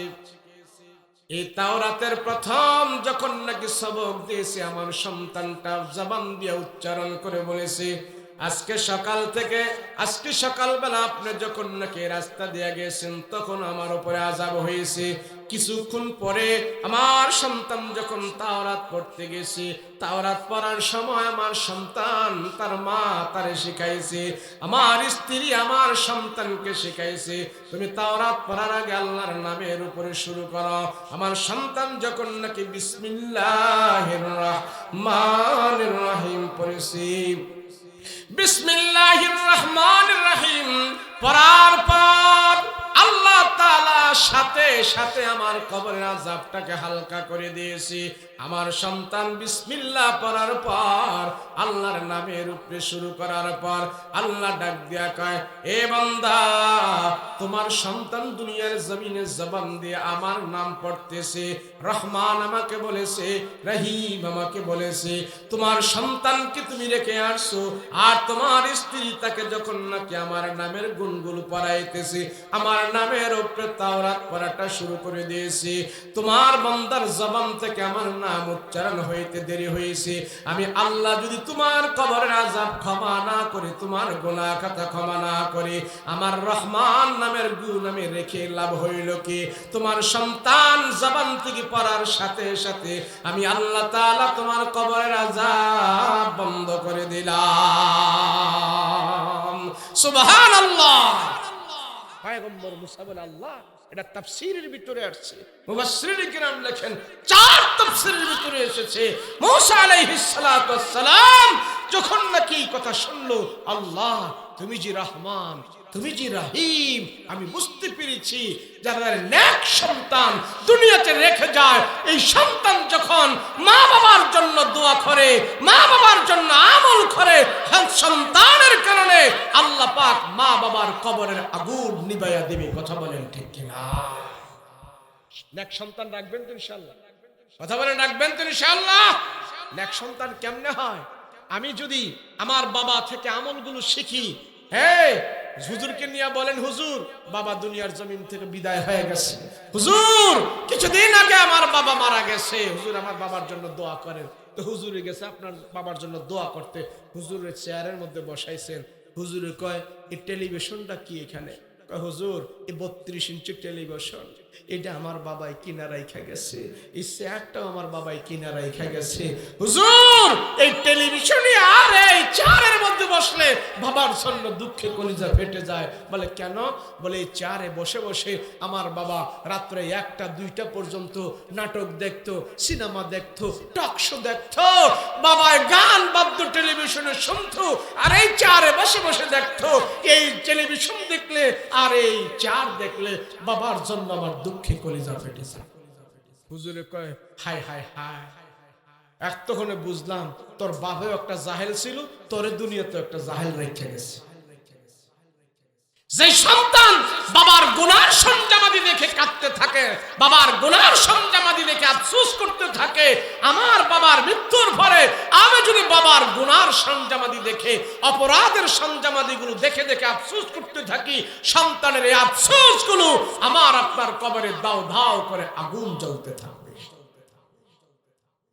সন্তান যদি বলতো, হুজুর এই চেয়ারে বসে আমার বাবা কোরআন তেলাওয়াত করত, আমার সন্তান যদি আমার মৃত্যুর পরে বলে, হুজুর আমার বাবা যায় নামাজ বিছায় নামাজ পড়তো, যায় নামাজে বসে বসে দুরূদ আজকার জিকির আজকার করত, বাবা এখন দুনিয়াতে নাই, বাবার আমলগুলো আমি সন্তান হিসাবে এখন করতে থাকি, এই যায় নামাজের মাসাল্লায় বসে বসে হুজুর আমি দোয়া করতে থাকি, আমি দুরূদ আজকার করতে থাকি, এই চেয়ারে বসে আমার বাবা কোরআন তেলাওয়াত করত, বাবা এখন দুনিয়াতে নাই, আমি সন্তান আমার বাবার কোরআন তেলাওয়াতগুলো আমি করতে থাকি। যদি বাবার নেক আমলগুলো সন্তান এইভাবে করতে থাকে, বাবার কবরে যদি কেউ, বাবার কবরে যদি আল্লাহ কোনো জ্বালায়া রাখে, সন্তানের নেক আমলের বিনিময় আল্লাহ তাআলা মা বাবার কবরের আগুন নিভায়া দিবি। কথা বলেন ঠিক কিনা? করবো কিনা আমরা? বলেন করবো কিনা? করবো কিনা? করার জন্য আমার সন্তানকে আমি তালিম, দ্বীনি তালিম শিক্ষা দেব, কোরআন শিক্ষা দিব, হাদিস শিক্ষা দিব, রাসূলুল্লাহর আদর্শের উপরে ঘরে তুলব। আমার সন্তান যেন সুসন্তান হয়, আমার সন্তান যেন নেক সন্তান হয়। করবো কিনা আমরা? কথা বলেন করবো কিনা? আলেম বানাইবেন তো? বানাইবেন? কেউ কেউ হুজুর হ্যারে যদি মোল্লা বানাই, হ্যারে যদি হুজুর বানাই, তো হ্যাঁ খাইব কি, আম করে খাওয়াইব কি? যে টাকা বেতন পায় হুজুর, হ্যাঁ নিজে বউজি উঠলে চলবো কেমনে, আর আমাগরে খাওয়াইবো কেমনে? এই জন্য ছেলেটারে ইংরেজি শিক্ষিত বানাইতেছি, দোয়া করেন হ্যাঁ ইঞ্জিনিয়ার হইতারে। আছে না? না নাই? আরে ভালো কথা, ইঞ্জিনিয়ার হোক, আমরাও চাই। হ্যাঁ যদি ইঞ্জিনিয়ার না হয় তা আমরা বাড়িঘর করবো কেমনে? কথা কোন ঠিক না? ইঞ্জিনিয়ার হওয়ার আগে তারে এখান থেকে কোরআন শিখাইয়া নেন, নামাজ শিখাইয়া নেন, আল্লাহর রাসূলের কিছু হাদিস শিখায়া নেন, শরীয়তের প্রারম্ভিক মাসআলাগুলো শিখায়া নেন। হ্যাঁ, ইঞ্জিনিয়ার হোক আর আকাশ দিয়া উড়ুক আর বিমান দিয়া উড়ুক, তার ভিতরে কোরআনের ডুজ প্রথম ঢুইকা গেছে। কথা বলেন ঠিক কিনা? সে যেখানেই যাবে 5 ওয়াক্ত নামাজ যখন সূরা কেরাত দিয়া পড়বে, বাবার জন্য দোয়া করবে, এই সন্তান ইঞ্জিনিয়ার হোক, ডাক্তার হোক, ব্যারিস্টার হোক, মা বাবা তার জন্য আল্লাহর দরবারে দাঁড়াইতে পারবে। আমার সন্তানকে আমি মৌলিক জিনিসগুলো শিখিয়ে দিয়ে আসছি, কোরআন হাদিস শিখিয়ে দিয়ে আসছি। এই সন্তান দোয়া করলে মা বাবার জন্য আল্লাহ পাক জান্নাতের দরজা খুলে দিবে। কথা বলেন ঠিক কিনা? রাজি আছেন নি? আর আপনারা যদি এই কথা কন যে হুজুর হুজুর হইলে খাইবো কেমনে, হ্যাঁ বউ বলবো কেমনে, আমগুড়ি চালাইবো কেমনে, হ্যাঁ সংসার চালাইবো কেমনে, হ্যাঁ রে পরে টানতে হইব, হ্যাঁ খাইবো কি, আমগুড়ি খাওয়াইবো কি, এটা হইল শয়তানের ধোঁকা। কথা কন ঠিক কিনা? এমন কথা যে কয় হ্যাঁ রে আমি কমু, আপনি আমার সাথে 1 সপ্তাহ আমার গাড়ি দিয়া ঘুরেন। কয় সপ্তাহ আছেন কেউ এখানে? 1 সপ্তাহ আমার সাথে ঘুরবেন, খাউন কারে কো দেখাই দিবে, খাউনের ঠেলায় আব্বা ডাকবেন যে আব্বা আমারে আর খাওয়াইস না। খানার মালিক কে? কথা বলে কে? কত ডাক্তার, ইঞ্জিনিয়ার, কত জেনারেল শিক্ষিত মিয়া খাবার পায় না, চাকরি পায় না, মাথার তার ছিঁড়ে গেছে, পাগল হইয়া রাস্তা দিয়া ঘুরে। কথা কোন ঠিক কিনা? আর আপনি কোন হুজুর হইলে খাওয়ান পায় না? আমি দেখি দুনিয়ার সবচেয়ে ভালো ভালো খাবার হুজুরই খায়। কথা কোন ঠিক না? খানার মালিক কে? আল্লাহ। আমাদের সবাইকে আল্লাহ কোরআন বুঝার তৌফিক দান করেন, বলেন আমিন। এই যে মাদ্রাসা, এটা কোরআনের মার্কাজ। কিসের মার্কাজ? এই যে আপনাদের বাড়িতে রক্তমাখা ঘাম পরিশ্রম করে সন্তানের জন্য বিল্ডিং করে দিয়ে যাইছেন, আপনি কবরে যাওয়ার পর, মরার পর আপনার এই বিল্ডিং থেকে একদিনও মনে হয় কোরআন তেলাওয়াতের আওয়াজ বের হবে না। কথা কোন ঠিক না? ইল্লা মাশাআল্লাহ কিছু কিছু বিল্ডিং থেকে আসতে পারে সন্তানকে যদি শিখায়া যান, কিন্তু আপনি বিল্ডিং করেছেন, বিশাল বড় অট্টালিকা বানায় গেছেন, ছেলেরা মেয়েরা নাতিরা হতিরা এখন বিল্ডিং এর ভিতরে থাকে।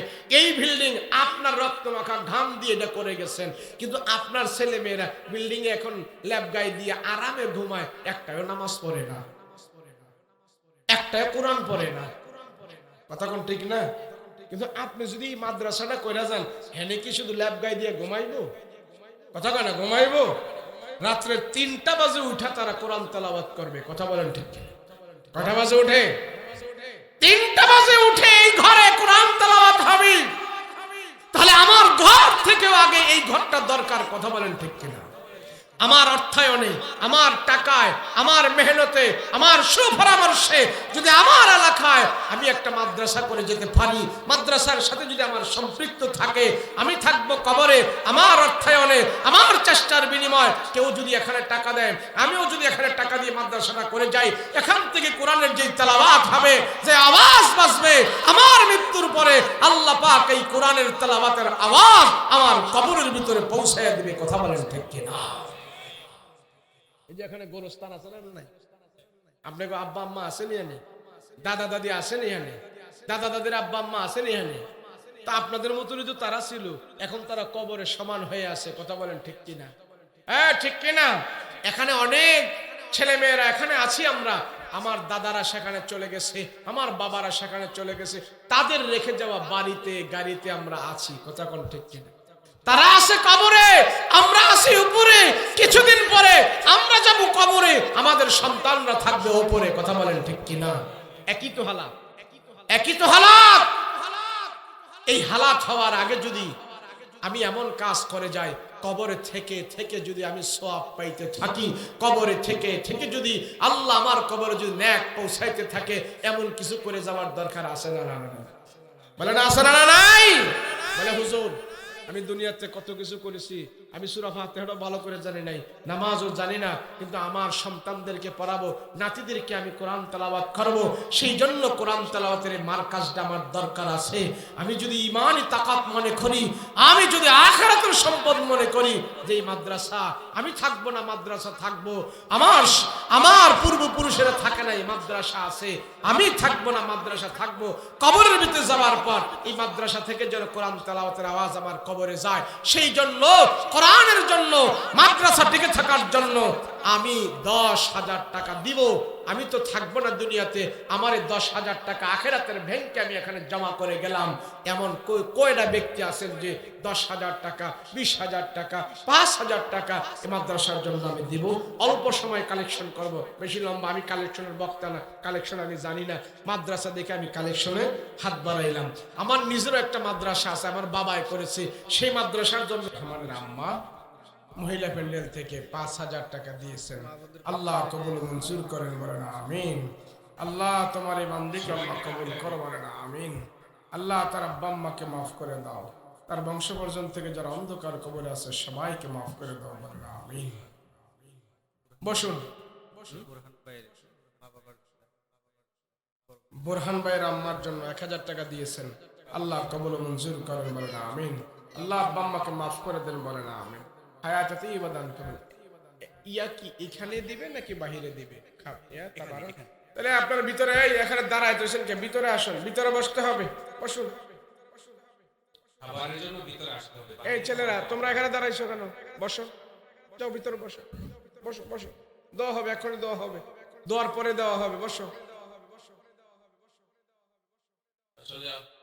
কুয়াশা ঝুঁকতেছে, কষ্ট হয়েছে, কর্তৃপক্ষের পক্ষ থেকে যেভাবে ইন্তজাম করা দরকার ছিল হয়তো ভুল ত্রুটি হতে পারে, তারা ক্ষমা দৃষ্টিতে দেখবেন।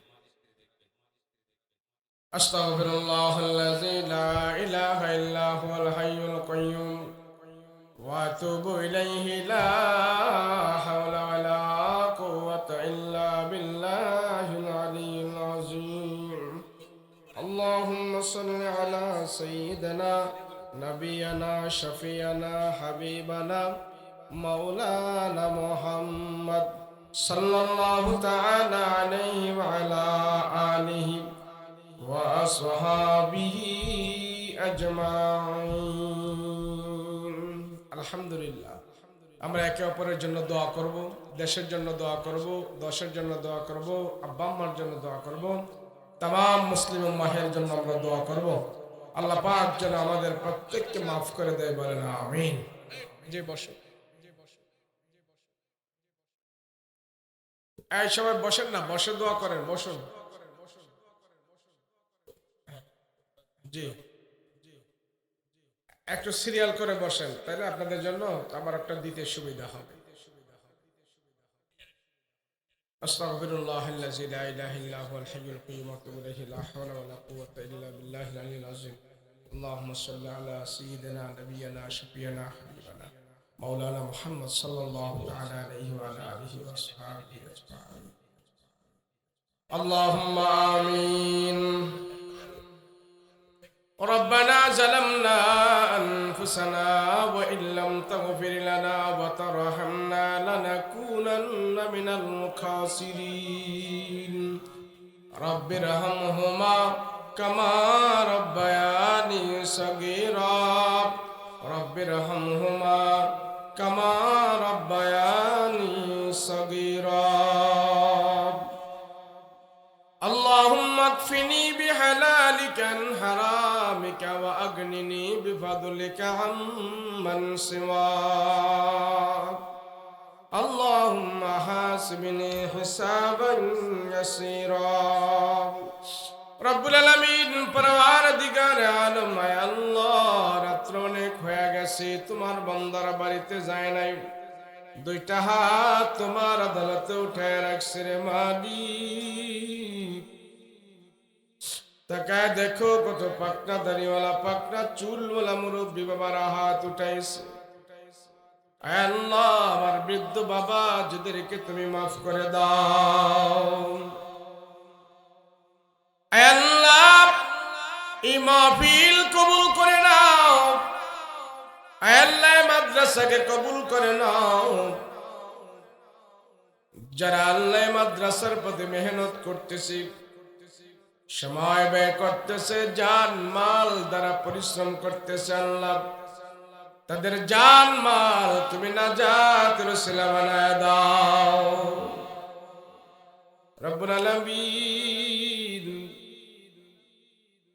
আয় আল্লাহ, আমাদের গুনার দিকে যদি তাকাই, তোমার জান্নাতের আশা করা যায় না। গুনার দিকে তাকাইলে তোমার দরবারে হাত উঠাইতে আমাদের লজ্জা হয়। আয় আল্লাহ, যত গুনাহ আমরা করি না কেন, তোমার ক্ষমার কাছে আমাদের গুনাহগুলা কিছুই না গো আল্লাহ, কিছুই না।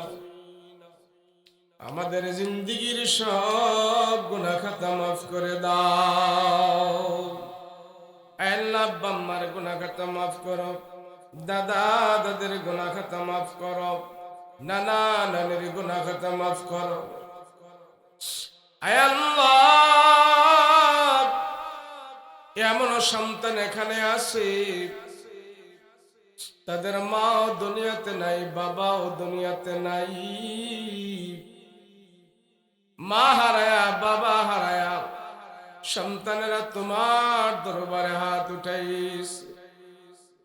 আয় আল্লাহ, এমন সন্তান এখানে আছে তার মা বাবারে নিজের হাত দিয়া নিজে কবরের ভিতরে রাখছে। এমন সন্তান এখানে আছে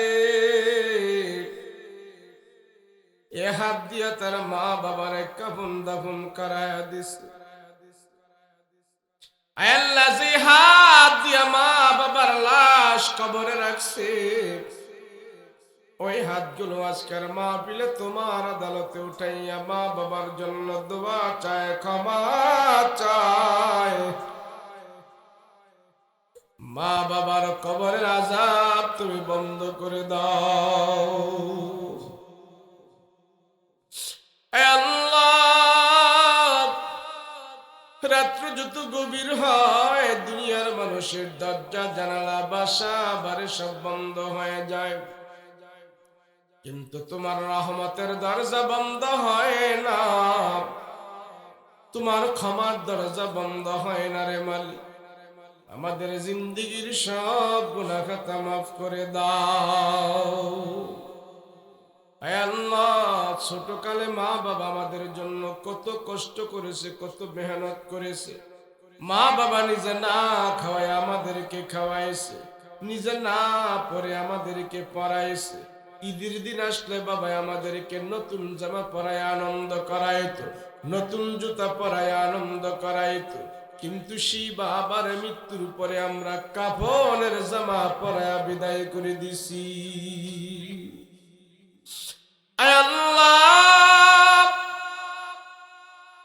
আমাদের গুনার খবর দুনিয়ার কোনো মানুষ জানে না, বক্তার গুনার খবর শ্রোতারা জানে না, শ্রোতাদের গুনার খবর বক্তা জানে না, মা বাবার গুনার খবর সন্তানেরা জানে না, সন্তানদের গুনার খবর মা বাবা জানে না। আয় আল্লাহ, দুনিয়ার কেউ জানুক আর না জানুক তুমি জানো, এত জানার পর বন্দার গুনাহগুলা তুমি গোপন রাখছো আল্লাহ, তুমি প্রকাশ করো না। আল্লাহ, হাসরের ময়দানে আমাদের গুনাহগুলো প্রকাশ করি আমাদেরকে তুমি লজ্জা দিও না। আয় আল্লাহ, দুনিয়ার জমিন ছেড়ে আমরা একদিন মৃত্যুবরণ করব। আয় আল্লাহ, আমাদের মরণ যেন ঈমানি মরণ হয়, আমাদের মরণ যেন নামাজরত অবস্থায় হয়, রুকু সিজদা অবস্থায় হয়, কোরআন তেলাওয়াত অবস্থায় যেন মরণ হয়। আল্লাহ, রমজান মাসে যেন আমাদের মরণ হয়। আল্লাহ, তুমি আমাদেরকে ঈমানি মরণ দিও, বেঈমানি মরণ দিও না, নাপাকে মরণ দিও না, মুনাফিকি মরণ দিও না, জাহান্নামী মরণ দিও না। আল্লাহ, শহীদি মরণ আমাদেরকে দান করিও। পাইলে মজমা তুমি কবুল করে নাও। পর্দার আড়ালের মা বোনের আছে আল্লাহ, তারাও আমাদের সাথে হাত উঠাইছে আল্লাহ, তাদেরকে কবুল করে নাও। আল্লাহ, আমার মা বোনেরা কোরআনের জন্য তারা অনেক পয়সা টাকা শ্রম দিয়েছে আল্লাহ, তুমি কবুল করে নাও। আল্লাহ, জীবনে বহুত মোনাজাত করেছি, জানি না কোন মোনাজাত কবুল হয়েছে আল্লাহ। আজকের মোনাজাত তুমি খালি ফেরত দিও না গো আল্লাহ, কবুল মঞ্জুর করে নাও।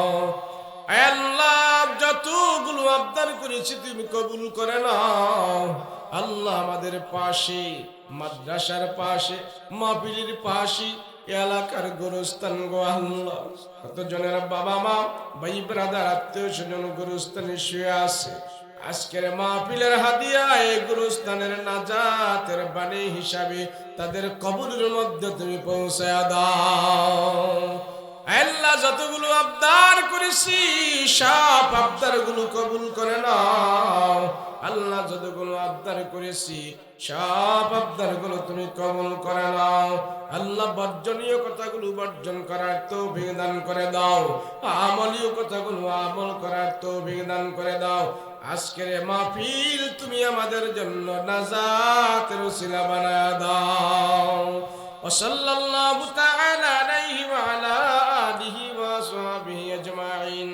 সুবহান রাব্বিকা রাব্বিল ইজ্জাতি আম্মা ইয়াসিফুন ওয়া সালামুন আলাল মুরসালিন ওয়ালহামদুলিল্লাহি রাব্বিল আলামিন। ওয়া হাক্কা লা ইলাহা ইল্লাল্লাহু মুহাম্মাদুর রাসূল।